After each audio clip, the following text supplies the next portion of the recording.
Huwag mo ako hamunin sa konstitusyon, baka hamunin kita ng debate sa konstitusyon, ha, anak? No, Professor. Napapahiya ka sa akin. Anak, huwag kang ganyan.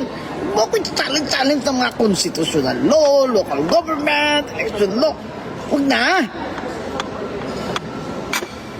Dumede ka muna.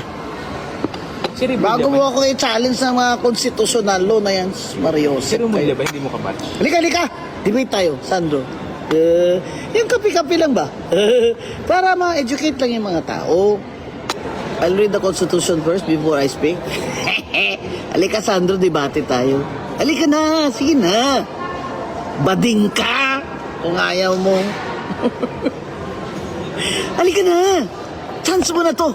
Napakita sa lahat na itong si Commissioner Attorney Rowena Guanzon ay ampaw. Hindi talaga magaling yang taga-UP na yan at Harvard. Talagang magaling kami na mga nag-graduate sa Australia at sa London School ba yun? Oo. Nakita mo sinugod siya ni Ito Kiko. talaga.